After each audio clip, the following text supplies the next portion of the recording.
Hi there, everybody. Welcome to another album review. My name is Christian Eschbach. Hey, everyone. We are talking about Tracey Chapman's debut first album, self-titled. There is so much to say about this album. Sort of. Let me start with, this is a fully digital recording. It means for 1988, when this first came out, this was pretty heavy duty. Digitally recorded, digitally mastered, digitally produced. It's a lot of digital, man. So it's got sweet sound for 88. Sweet sound for 88. Okay, common complaint about Tracey Chapman is because of how deep her voice is. People often say she sounds like a dude. Yes, there are some male artists that I have confused her voice with once in a while, but she sounds like a black woman with a low registered voice. You know, she doesn't sound... The people that I think that she sounds similar to are black dudes with slightly higher voices. So, you know,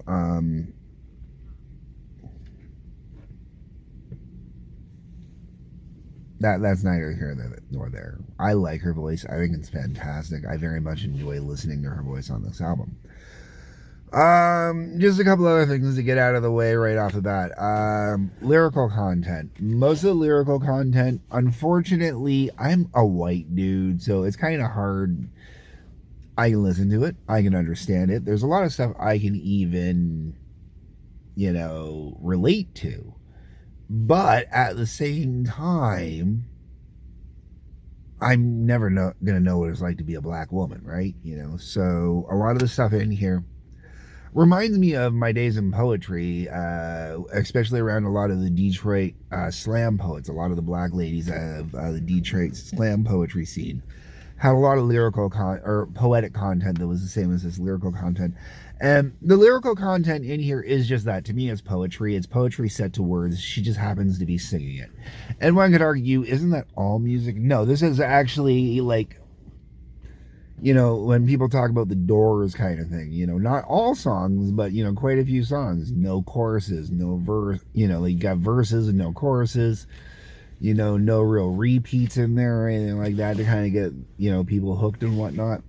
And that's kind of what the situation is here. You don't get a lot of choruses, a lot of high singability. Are you able to sing along with this album? Absolutely. Should you sing along with this album? Absolutely. But it's still not quite the same.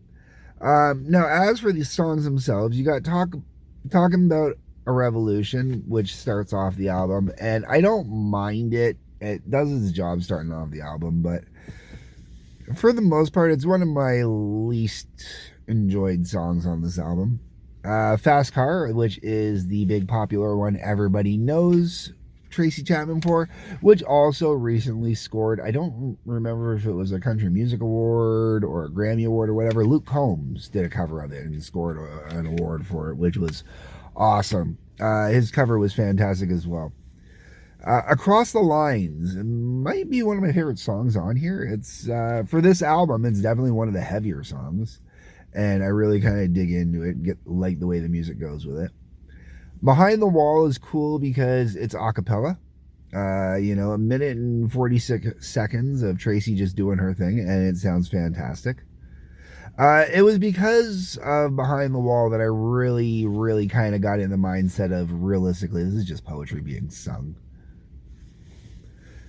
Baby Can I Hold You was a decent tune. Mountains of Things, I really enjoyed that one. I really thought Mountains of Things was really good. Just got into it.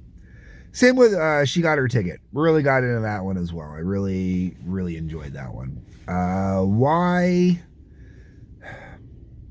Why is one of those ones where, as a white dude who kind of grew up in, a relatively decent neighborhood, stuff like that, I get it, but I have a hard time kind of getting it. Like I also spent a lot of time in the city, half my life living on a street that we affectionately dubbed Ghetto Brook. because it was. And, but I never lived the life that is talked about in here. For My Lover is alright, I guess. If Not Now, I think is actually the song that should have ended the album. I think it was the better ending, although they choose to end it with For You, and I get the idea with the themes as to why they did it with For You, but I think If Not Now would have been the better one to finish the album off with.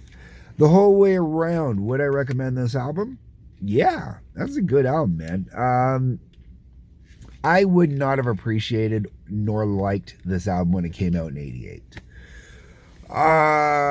To be fair, I remember Fast Car still being a popular song, even going into like 90, 91. And that one, Fast Car is one of those ones I'm still not overly into with her. It's not bad, but it's not.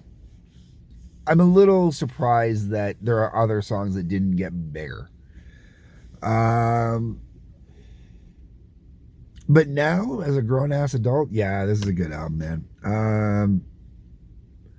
There's stuff on here I'd even recommend to my daughter when, she's strumming away on her guitar and singing and whatnot. I would have to recommend to her going forward. Something I wish I would have had in the house for her to listen to, actually, when she was younger and learning guitar. She probably would have really dug on Tracey Chapman. Tracey Chapman and Jewel. Those are two that I really wish I would have exposed my daughter to more when she was a kid learning guitar and whatnot.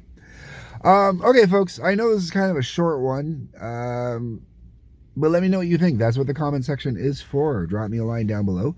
One thing I do find interesting. Okay, so I always look for that Alice Cooper connection. Alice Cooper connection. And I think I might start doing this on at the end of all my reviews going forward from here on. Is I'm going to do that 6 degrees of Alice Cooper.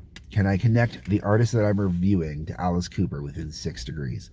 And in the case of Tracey Chapman, it was real easy. Bob Marlette actually plays keyboards on this album. Only on one song, but on this album.